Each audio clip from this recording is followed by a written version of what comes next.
పూరా లోకల్. నమస్తే, welcome to పూరా లోకల్. ప్రస్తుతం మనం GHMC floor leader Darpalli Rajasekhar రెడ్డితో ఉన్నాము. అన్న నమస్తే.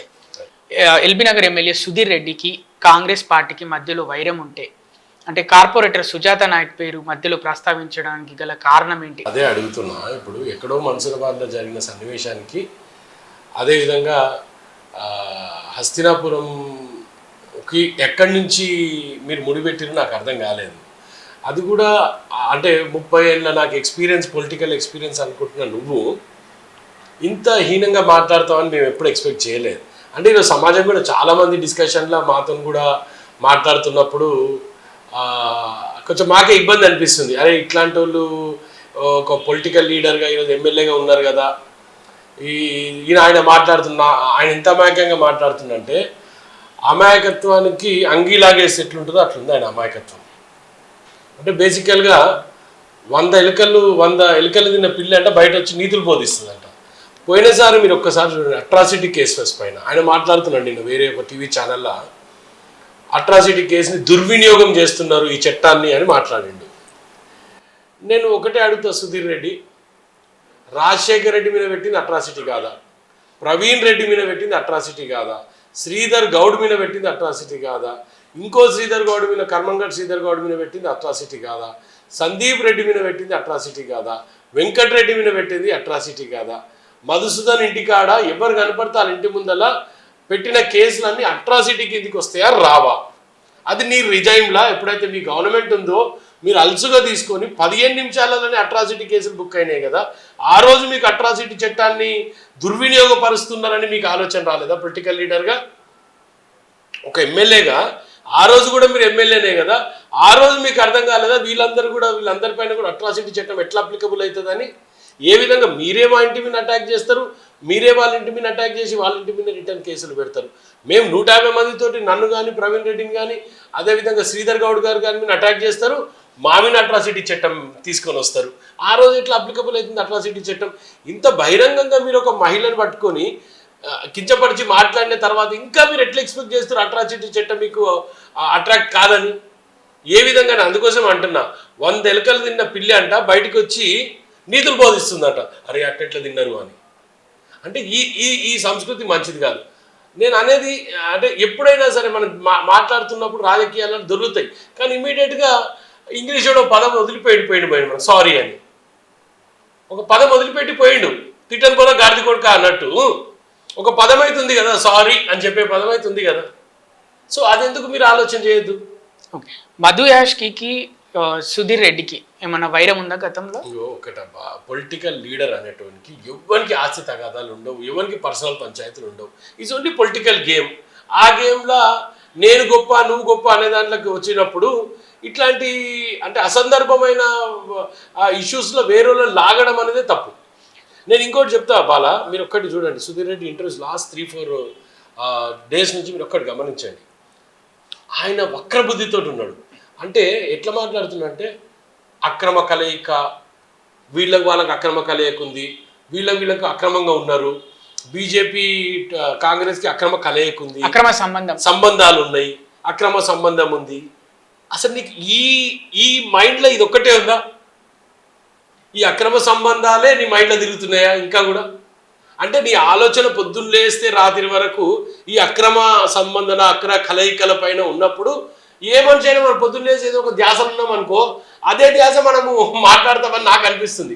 మీరు 3 రోజుల నుంచి చూడండి, ఈ పదాలు తప్ప వేరే పదాలు యూజ్ చేయడం. అంటే 3 రోజుల నుంచి అని అంటున్నారు మీరు. అంటే కేసు బుక్ అయినాక కూడా, SC ST atrocity case book అయినాక కూడా సుధీర్ రెడ్డి పైన ఆయన ధైర్యంగా మీడియా ముందుకు వచ్చి కాంగ్రెస్కి బీజేపీకి అక్రమ సంబంధం ఉందని చెప్పారు. అంటే మిమ్మల్ని అంటే కేర్ చేయట్లేదా? ఎస్సీ ఎస్టీ అట్రాసిటీ కేసు కూడా కేర్ చేయట్లేదా? కేర్ చేస్తాడా? న్యాయస్థానం పోతా అంటున్నాడు. అవన్నీ ఎవరికైనా న్యాయస్థానం ఉంది, న్యాయస్థానంలో మనము ఎట్లా వాదించుకుంటాము, ఎట్లా ముందుకు పోతాం అనేది న్యాయస్థానం చెప్తుంది.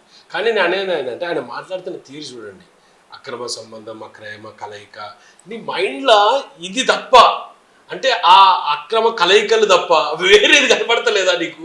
పొద్దున్న లేస్తే రాత్రి వరకు ఇన్ని ఇంటర్వ్యూలు ఇస్తే అక్రమ కలయిక ఏంది అది? ఇదే ఉంటుందా మనసులో ధ్యాస?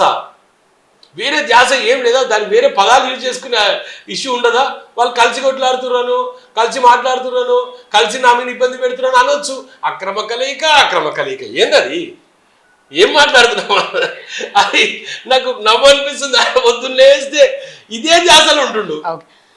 కాంగ్రెస్ పార్టీ తరపున మీ కార్పొరేటర్ సుజాత నాయక్ గారికి మీరు ఏ విధమైనటువంటి భరోసా ఇచ్చారు? డెఫినెట్గా కాంగ్రెస్ పార్టీ సుజాత నాయక్ గారు అండగా ఉంటుంది. ముఖ్యమంత్రి గారి దగ్గర తీసుకుపోయినాం, ఆమెకు భరోసా ఇప్పించినాం. అదేవిధంగా మహిళా కమిషన్ కూడా సమన్స్ ఇష్యూ చేసింది. సమన్స్ అన్ని కూడా ఇష్యూ చేసింది మహిళా కమిషన్. 25కో 26కో డేట్ ఉన్నట్టుంది, నేను కూడా చూడలేదు సరిగ్గా. కానీ 25కో 26కో డేట్ ఉంది. ఖచ్చితంగా మహిళా కమిషన్ ముందు కూడా హాజరు కావాలి. అదేవిధంగా నేను ఒకటే చెప్తా చూడు బాలా, సచ్ టైప్ ఆఫ్ అంటే మీకున్న ఆలోచన మంచిది కాదు. అమ్మాయిని పట్టుకొని మాట్లాడడం సరే, నువ్వు ఫ్లోలో వచ్చినప్పుడు ఒక్క మాట సారీతో పోయేదానికి ఇంత దూరం అంటే ఇంకా నువ్వు మాట్లాడిన దాన్ని హనీమూను అక్రమ కలయిక ఇవి తప్ప నీకు వేరే రావట్లేదు. సుధీర్ రెడ్డి వెనకాల వాళ్ళ పార్టీ పెద్దలు ఎవరైనా సపోర్ట్ చేస్తున్నారా? అలా వ్యాఖ్యలు చేసినప్పటికీ కూడా హనీమూన్ అని అక్రమ సంబంధం అని అన్నప్పటికీ కూడా పార్టీ పెద్దల సపోర్ట్ ఉందా ఇంకా ఆయనకి? ఒకటి, సుధీర్ రెడ్డి అనే వ్యక్తి ఎప్పుడు చూడు చాలా న్యూట్రల్గా, అంటే ఎప్పుడు ఏ పార్టీలకు పోవచ్చు, ఎవరితో పని చేయించుకోవచ్చు అనే దాంతో తిరిగే వ్యక్తి. ఈయన వాళ్ళ పార్టీలో కూడా కేటీఆర్కి పెద్ద ఈయనతోటి అంత సఖ్యత ఉంటుందని నేను అనుకోను. ఎందుకంటే వాళ్ళ కార్పొరేటర్లు అప్పట్లో కూడా చెప్తుండే సుధీర్ ఏమైనా మారిండా అని కేటీఆర్ అడిగిండని నిన్న ఫోన్ చేసి చెప్తున్నారు. సో నేను అనుకోను, అంటే కనీసం ఇట్లాంటివి ఎంకరేజ్ చేస్తారని మాత్రం నేను అనుకోను. సో ఈయన వ్యక్తిగతం అనుకుంటాను, వాళ్ళ పార్టీకి నేను ముడిపెట్టే అవసరం లేదు, కానీ ఈయన వ్యక్తిగతంగా మాట్లాడుతున్నాను నేను అనుకుంటాను. ముఖ్యమంత్రి గారి దగ్గరికి తీసుకెళ్లారు కార్పొరేటర్ గారిని, ముఖ్యమంత్రి గారు ఎలాంటి భరోసా ఇచ్చారు? ముఖ్యమంత్రి గారు ఒకటే అమ్మ తల్లి నేనున్నా, న్యాయబద్ధంగా ఏది జరిగేది ఉంటే అది చేయిస్తాం, దాంట్లో ఖచ్చితమైన భరోసా ఇచ్చిన ముఖ్యమంత్రి గారు. వితిన్ 24 hours మేము కేసు బుక్ చేసిన 24 hours కూడా పట్టలే, 20 hours 22 hours పట్టింది. ఆ 22 hours లోపల కేసు రిజిస్టర్ అయింది. ఒక ఎమ్మెల్యే పైన, దట్టు అసెంబ్లీ నడుస్తున్న టైంలో కేసు రిజిస్టర్ అయిందంటే ఒకసారి ఆలోచించండి. ప్రజాపాలనలో ఎవరికైనా న్యాయం జరుగుతుంది, అది కార్పొరేటర్ గారే ఉండొచ్చు, ఇంకెవరైనా ఉండొచ్చు.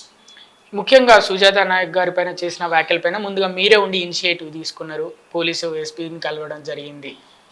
అంటే సుజాత నాయక్ గారు మీ దగ్గరికి వచ్చి చెప్పారా అన్న ఇట్లా జరిగిందని? లేకపోతే చెప్పే అవసరం లేదు, మా కార్యకర్త మా పార్టీని నమ్మి మా పార్టీలోకి వచ్చింది, అక్కడ భరించలేకనే అలా పార్టీలో పొద్దున్న లేస్తే హ్యూమిలేషన్ గురవుతుందనే మా పార్టీలోకి వచ్చింది. తను వచ్చినప్పుడు కాపాడుకోవాల్సిన బాధ్యత మాకుంది.